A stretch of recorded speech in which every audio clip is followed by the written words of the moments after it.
بسم الآب والابن والروح القدس إله واحد أمين. هنبتدي بالصلاة الربانية، وبعد كده بجزء الإنجيل اللي علينا حفظ السنة دي في الكتاب بتاعنا، ومع التكرار كل مرة إن شاء الله هنحفظه على طول. اللهم اجعلنا مستحقين أن نقول لك بكل شكر: يا أبانا الذي في السماوات، ليتقدس اسمك، ليأتي ملكوتك، لتكن مشيئتك كما في السماء كذلك على الأرض. خبزنا الذي للغد أعطينا اليوم، واغفر لنا ذنوبنا كما نغفر نحن أيضا للمذنبين إلينا، ولا تدخلنا في تجربة لكن نجينا من الشرير، بالمسيح يسوع ربنا، لأن لك الملك والقوة والمجد إلى الأبد آمين. من رسالة معلمنا بولس الرسول الأولى إلى أهل كورنثوس، الإصحاح 13، إصحاح المحبة. إن كنت أتكلم بألسنة الناس والملائكة ولكن ليس لي محبة، فقد صرت نحاسا يطن أو صنجا يرن. وإن كانت لي نبوة وأعلم جميع الأسرار وكل علم، وإن كان لي كل الإيمان حتى أنقل الجبال، ولكن ليس لي محبة فلست شيئا. وإن أطعمت كل أموالي، وإن سلمت جسدي حتى أحترق، ولكن ليس لي محبة فلا أنتفع شيئا. المحبة تتأنى وترفق، المحبة لا تحسد، المحبة لا تتفاخر ولا تنتفخ ولا تقبح، ولا تطلب ما لنفسها، ولا تحسد ولا تظن السوء، ولا تفرح بالإثم بل تفرح بالحق، وتحتمل كل شيء وتصدق كل شيء وترجو كل شيء وتصبر على كل شيء. المحبة لا تسقط أبدا. وأما النبوات فستبطل، والألسنة فستنتهي، والعلم فسيبطل، والمجد لله دائما أبديا. احنا كنا خدنا في دروس تانية ثانوي، برضو كان أول درس السنة اللي فاتت عن الصفات الإلهية للسيد المسيح، وأثبتنا إن هو الله من خلال صفاته الإلهية. إحنا النهاردة هنثبت برضو إن هو الله من خلال الأعمال الإلهية للسيد المسيح، لأن الشيطان دايما لما يحب يشككك في إيمانك ويهز إيمان الكنيسة، يشكك في ألوهية السيد المسيح، ويقول عليه إن هو نبي عادي وإن هو مش إله، أو يشكك في الكتاب المقدس. فعشان كده إحنا هنثبت النهاردة إن المسيح هو الله، ويبقى لينا إيمان قوي. هنتكلم على الخلق والسلطان المطلق والعلم بكل شيء وغفران الخطايا وخلاص الإنسان وفدائه وإرسال الروح القدس. 6 موضوعات أو 6 أعمال للسيد المسيح. الأعمال الإلهية للسيد المسيح، لأن هو الله الكلمة، لذلك فله كل صفات الله، ولأن المساواة قائمة بين الله وبين كلمته، فهو مساوي للآب في الجوهر. طبعا تجسده من العذراء مريم لم يحد من لاهوته، ولم يغير من صفاته الإلهية. ليه؟ لأن اللاهوت لا يحد ولا يتغير، اللاهوت ثابت. لهذا ففي تجسده قام بأعمال ومعجزات عجيبة هي نفسها أعمال الله. فمن خلال تأملاتنا في أعمال السيد المسيح وتطابقها مع صفاته في فترة تجسده على الأرض، نجد أن أعماله الإلهية لا يعملها إلا الله وحده. فهنتكلم أول حاجة عن الخلق. إحنا كلنا عارفين أن الله الخالق من خلال سفر التكوين في بداية الخليقة، لما قال: في البدء خلق الله السماوات والأرض. هنلاقي برضو أن السيد المسيح قام بعمل الخلق في معجزات كتير، وكلمة معجزة دي معناها عمل خارق يفوق الطبيعة. وإيه الهدف من المعجزة؟ الهدف إظهار قوة الله وتمجيد اسمه القدوس. زي إيه المعجزات دي؟ أول حاجة خلق عينين للمولود أعمى. تفل على الأرض وأخذ من الأرض طين وطلى به عينيه، وقال له: اذهب واغتسل في بركة سلوام، فعاد بصيرا. كل الناس شاهدة إن المولود أعمى ما كانش ليه عينين، مولود من غير عينين، والمسيح هو اللي خلق له عينين جديدة من الطين، وهو نفس المادة اللي خلق بيها الإنسان عند خلقته الأولى في اليوم السادس. وده يثبت إن هو ده الخالق اللي خلق الأول هو اللي خلق تاني عينين للمولود أعمى. فكانت هي معجزة فريدة من نوعها. وحتى علق هو بنفسه على المعجزة لما قال: منذ الدهر لم يسمع أن أحد فتح عيني مولود أعمى، لأن فعلا عمرهم ما سمعوا زمان عن إن أعمى يتخلق له عينين ويشوف تاني.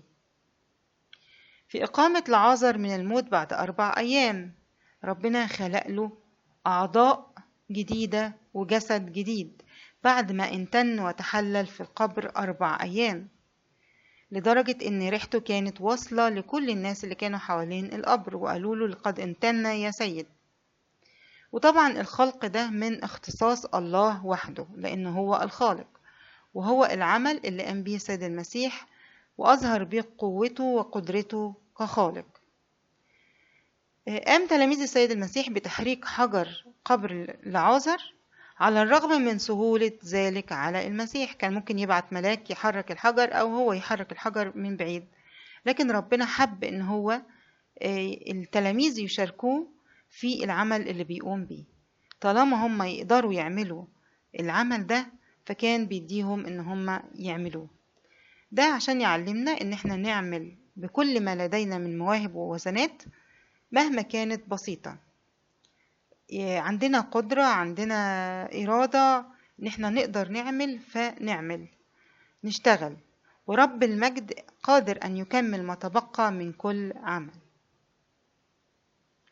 السلطان المطلق على كل شيء، وكلمة مطلق يعني سلطان ليس له حدود. فالسلطان المطلق يعرف بأنه القوة والنفوذ والسيطرة والسيادة الغير محدودة، والله وحده هو الذي له السلطان المطلق على كل شيء. أما الإنسان فسلطانه محدود. السيد المسيح برهن وأثبت في مواقف كتيرة على أن هو له السلطان المطلق على كل شيء. هنشوف ده في سلطانه المطلق على الملائكة وعلى الشياطين والأرواح النجسة وعلى الطبيعة من بحر وأمواج ورياح ونبات وحيوان، وعلى المرض والموت. فالسيد المسيح ليه سلطان على الملائكة. بعد التجربة على الجبل هنلاقي إن الملائكة جت علشان تخدم المسيح. لما كان قاعد في بستان جثيماني جت الملائكة عشان تقويه وتمجده. الملائكة أعلنت قيامة السيد المسيح للمريمتين، ورأى يوحنا اللاهوتي الملائكة وطغمات السمائية تمجد وتسبح السيد المسيح في سفر الرؤيا. فمن هو هذا الذي تخدمه وتسبحه وتمجده الملائكة إلا أن يكون هو الله نفسه. سلطان السيد المسيح على الشياطين والأرواح النجسة. كان بيشفي المرضى اللي تسلط عليهم الروح النجسة وعذبتهم، فكانت الشياطين بتخرج خاضعة لأمر السيد المسيح في الحال، وهي مقرة ومعترفة بقداسته وبنوته لله. كانت أحيانا بتصرخ وبتخرج بمجرد ما تشوف السيد المسيح دون أي كلام، راجية منه ألا يعذبها. كانت في بعض الأحيان بتخرج بمجرد إرادة السيد المسيح وهي بعيدة عنه بمسافات كبيرة جدا، زي طرد شيطان ابنة الكنعانية عن بعد من بعيد خالص، الشيطان خرج من عليها. شفاء الإنسان اللي عليه روح نجسة في كفر نحوم، وشفاء الإنسان اللي عليه لاجئون أي في شياطين كتير جدا، شفاء الولد الأخرس الأصم المصاب بالصرع، شفاء المرأة المنحنية اللي سكنها الشيطان 18 سنة، وأخرج 7 شياطين من مريم المجدلية، وفضلت بعد كده مريم تتبعه وتخدمه. سلطان السيد المسيح المطلق على الطبيعة. كان ليه فعلا سلطان كامل على الطبيعة بقوانينها ونباتها وحيوانها. سلطانه على البحر والأمواج والرياح هنشوف ده في معجزة السيد المسيح لما انتهر الريح وانتهر البحر وقال له اسكت أبكم، فسكنت الريح وصار هدوء عظيم. فخاف التلاميذ خوفا عظيما وقالوا بعضهم لبعض من هو هذا فإن الريح والبحر يطيعانه. يمشي على البحر مع بطرس. جاء إلى تلاميذه وهم في السفينة في عرض البحر وهو ماشي على الماء، مخالفا طبعا قوانين الكثافة وقوانين الجاذبية لأنه هو الخالق. ثم أمر بطرس أن يمشي فمشى، ولكنه خاف وتشكك فابتدأ يغرق، لأن بطرس كان عينه على المسيح. لما مد إيده ومشى على المية، أول ما ابتدى يحول عينه عن المسيح وبص حواليه للرياح والأمواج، وحس إن هو المفروض إن هو يغرق، في نفس اللحظة ابتدى يغرق. ده يعلمنا إن عينينا دايما على المسيح طول ما احنا في العالم. لو ما ركزناش مع ربنا وابتدينا نركز مع هموم العالم ومشاكله، أكيد هنغرق فيها وهنقع ضحية للضيق والتعب والألم.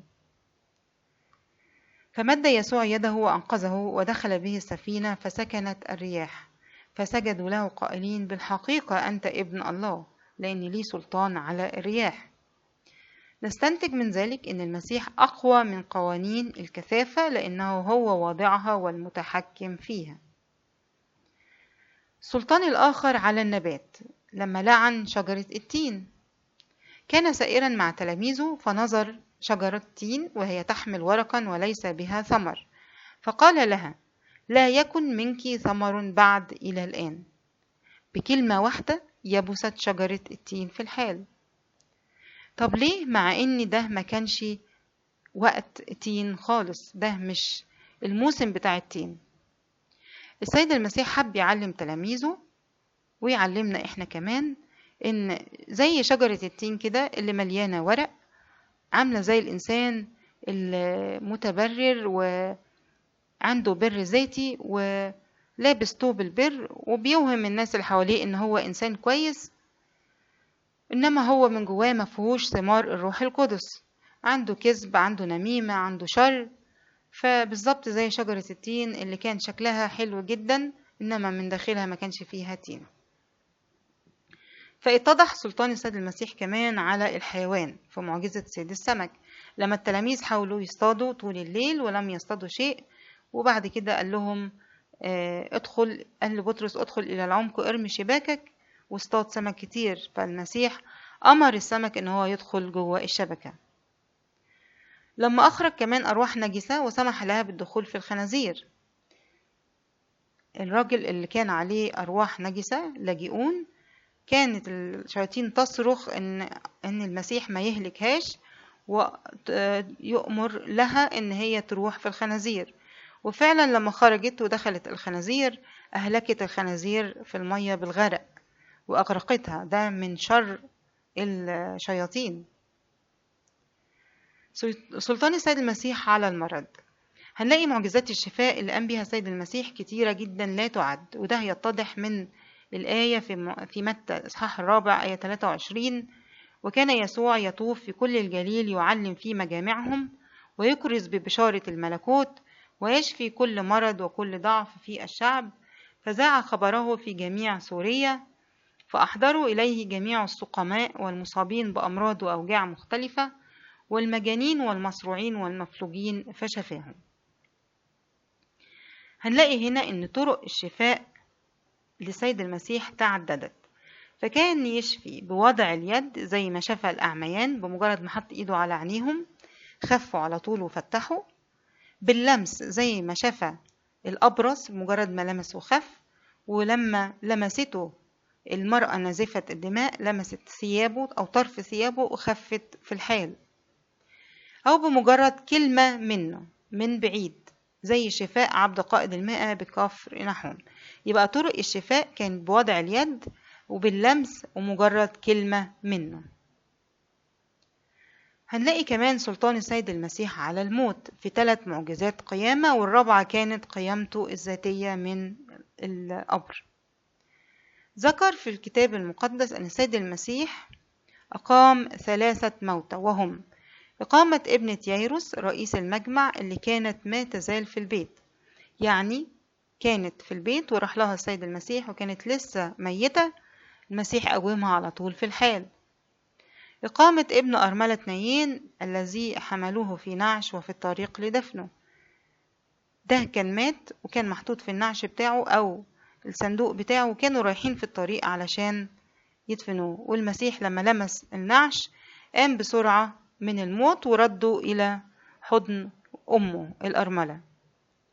إقامة لعازر اللي مات وقعد 4 أيام في القبر لحد ما انتن. ال3 معجزات دول يدونا تأمل كأن الإنسان الخاطي لو إحنا لسه في خطيتنا في البداية تأكد وثق إن ربنا استحالة يسيبك وهيجيلك بسرعة وهيمد إيده علشان يقومك. بس أنت ابتدي وتوب. ولو أنت وقعت في الخطية وقعدت فترة شوية وفي طريقك للموت، في طريقك لباقي الخطايا يعني، تأكد إن ربنا برضو مش هيسيبك وهيجي لحد عندك وهيقومك. بس أنت توب وقم. ولو أنت وقعت في خطيتك وفضلت فترة طويلة عليها لحد ما خلاص انهكت تماما، تأكد ان المسيح برضو مش هيسيبك وهيجي لحد ما يقيمك زي ما أقام لعازر. بس انت تب وقم. أهم حاجة الطاعة. أكبر معجزة قيامة تمت هي قيامة السيد المسيح ذاته بذاته منتصرا على الموت. فكانت المعجزة الكبرى والفريدة التي لم يشترك معه فيها أحد، لأنه قام بذاته ولم يقمه أحد. هناك بعض الأنبياء والرسل قاموا برضو بمعجزات مشابهة لمعجزات السيد المسيح، ولكن تميزت معجزات السيد المسيح عن معجزات الأنبياء والقديسين. هيكون ليها ملامح. هيكون إيه بقى ملامح معجزات السيد المسيح؟ أول حاجة، لم تتم بالإيحاء. ادعوا على السيد المسيح إن معجزاته لم تكن حقيقية ولكنها تمت بالإيحاء. إيه هو الإيحاء؟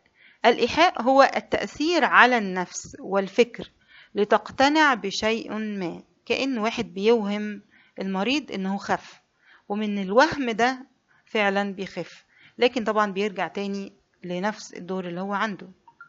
للرد على ذلك هنقول إن لا يمكن إقامة الموتى بالإيحاء، أو شفاء مجانين بالإيحاء، أو إخراج أرواح نجسة بالإيحاء، أو التحكم في الطبيعة بالإيحاء.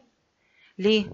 لأن الإيحاء لا يتوافق مع كثرة المعجزات اللي صنعها السيد المسيح وكثرة مشاهديها، ولا يتوافق مع المعجزات التي حدثت في شخص السيد المسيح، زي الميلاد العذراوي، إن هو اتولد والعذراء فضلت بتول زي ما هي.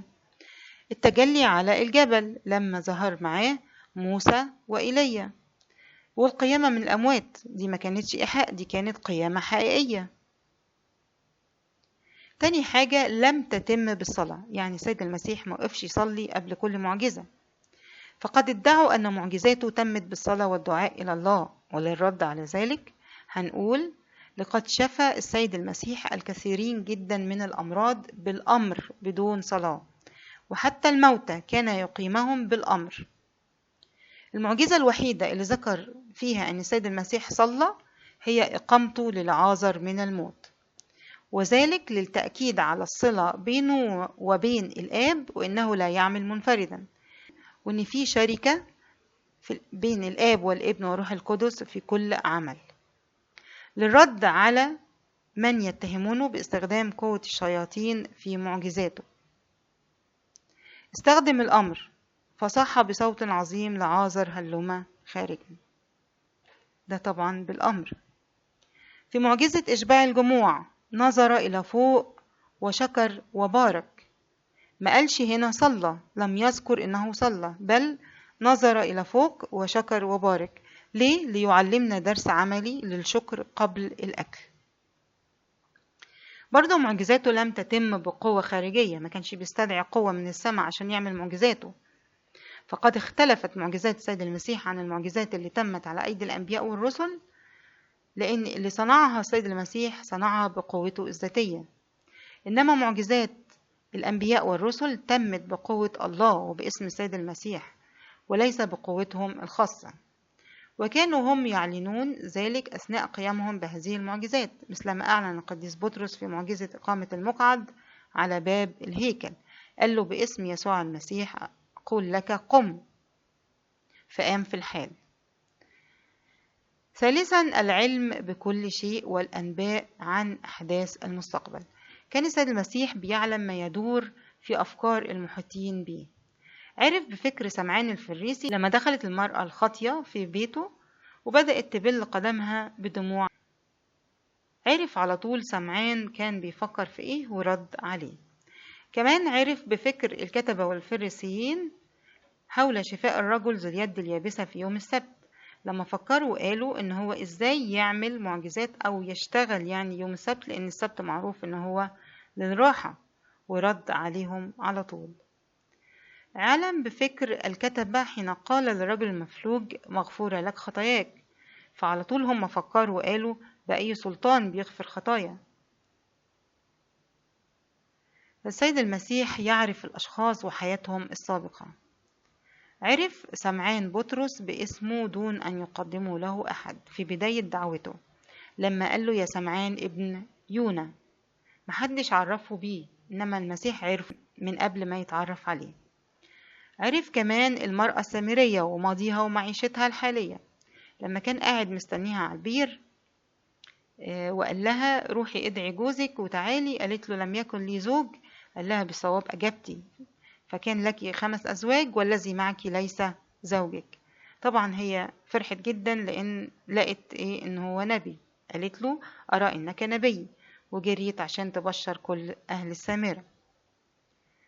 سيد المسيح كان يعلم الأحداث الواقعة عن بعد، علم بما حدث بين جباة الجزية وتلميذه بطرس، عارف إن في ضرايب هتدفع، عشان كده قال لبطرس روح اصطاد السمكة واللي جواها هتلاقي إستار تدفعه عني وعنك. علم بما كان يتباحثان فيه تلاميذه وهم في الطريق عمن هو الأعظم فيهم، ورد عليهم على طول. علم بموت لعازر دون أن يخبره أحد، وقال للتلاميذ لعازر حبيبنا قد مات، مع إنه كان قاعد في مكان بعيد خالص عنه. علم بتدبير يهوذا مع اليهود لتسليمه لهم، وقال ليهوذا يا يهوذا ما أنت فاعله فافعله بسرعة. كمان السيد المسيح كان ينبئ عن أمور حاضرة ومستقبلية، فأنبأ بطرس إن السمكة الأولى اللي هيصطادها هي دي اللي هيجد فيها استارا وهيدفعوا ضرايب زي ما قلت لكم في الجزء اللي فات. أنبأ تلاميذه بصلبه وآلامه وقيامته مرات عديدة، وعرفهم بكل الأحداث اللي هتحصل. عرف تلاميذه بما سيقابلهم من أتعاب واضطهادات، وعرف بطرس بطريقة موته، وأنبأ عن انتشار الإنجيل وامتداد الكرازة في كل العالم، وأنبأهم كمان عن المجيء التاني ليه. فكانت معرفة يسوع مختلفة عن معرفة الأنبياء والرسل. معرفة الأنبياء والرسل كانت جزئية ناقصة محدودة ووقتية، إنما معرفة الرب يسوع المسيح كانت كلية شاملة لا نهائية ودائمة. كان للرب يسوع سلطان على غفران الخطايا، فأعلن في العهد القديم أن غافر الخطايا هو الله، لأن الإنسان آدم لما غلط كان عصى الله، فكانت الخطية موجهة إلى الله، فالله وحده هو الغافر. وهو أعلن عن ذلك وقال من هو إله مثلك غافر الإثم وصافح عن الذنب. السيد المسيح أعلن بكل وضوح في مواضع عديدة إنه غافر للخطايا. هنلاقي ده في معجزة شفاء المفلوج لما قال له يا بني مغفورة لك خطاياك أقول لك قم. وقال كمان في لقائه مع المرأة الخاطية في بيت سمعان الفريسي قال لها مغفورة لك خطاياك. وقال عنه الكتبة والفريسيين من يقدر أن يغفر الخطايا إلا الله وحده، فهم كده بيعترفوا إن هو الله. كمان سلطان الله على خلاص الإنسان وفدائه، هو الوحيد اللي يقدر يفدي الإنسان ويخلصه. فأعلن الله في العهد القديم إنه هو وحده الفادي والمخلص، لما قال أنا الرب إلهك وإلها سواي لست تعرف ولا مخلص غيري. فأعلن السيد المسيح أنه المخلص وهو الفادي، لأن ابن الإنسان قد جاء لكي يخلص ما قد هلك، لأن ابن الإنسان قد جاء لكي يطلب ويخلص ما قد هلك. لأني لم آتي لأدين العالم بل لأخلص العالم، ولأنه هكذا أحب الله العالم حتى بذل ابنه الوحيد لكي لا يهلك كل من يؤمن به بل تكون له الحياة الأبدية، لأنه لم يرسل الله ابنه إلى العالم ليدين العالم، لأني لم آتي لأدين العالم بل لأخلص العالم. دي في يوحنا 16، هي اتعادت مرتين، قالها في يوحنا 12 ورجع قالها تاني في يوحنا 16. ده تأكيد على إنه هو مخلص العالم. فأعلن السيد المسيح بنوته للآب على الصليب وإتمام النبوات وإكمال العمل الذي أتى من أجله، وهو الفداء والخلاص. لذلك قال على الصليب قد أكمل. في إرسال الروح القدس برضو سلطان السيد المسيح في إرسال الروح القدس. الله هو الذي يرسل روحه ويسكب روحه على البشر، فقال: إني أنا الرب إلهكم وليس غيري، ويكون بعد ذلك إني أسكب روحي على كل البشر، فيتنبأ بنوكم وبناتكم، ويحلم شيوخكم أحلاما، ويرى شبابكم رؤى. فهنلاقي إن السيد المسيح وعد تلاميذه أنه سيرسل لهم روح الله لما قال لهم: ومتى جاء المعزي الذي سأرسله أنا إليكم من الآب، روح الحق الذي من عند الآب، ينبثق فهو يشهد لي. فالسيد المسيح أرسل الروح القدس في اليوم 50 من قيامته، إذ حل الروح القدس على التلاميذ مثل ألسنة نار منقسمة، واستقرت على كل واحد من الحاضرين، وامتلأ الجميع من الروح القدس ومن قوة الروح القدس. وده إثبات إن السيد المسيح هو الله، والمجد لله دائما أبديا.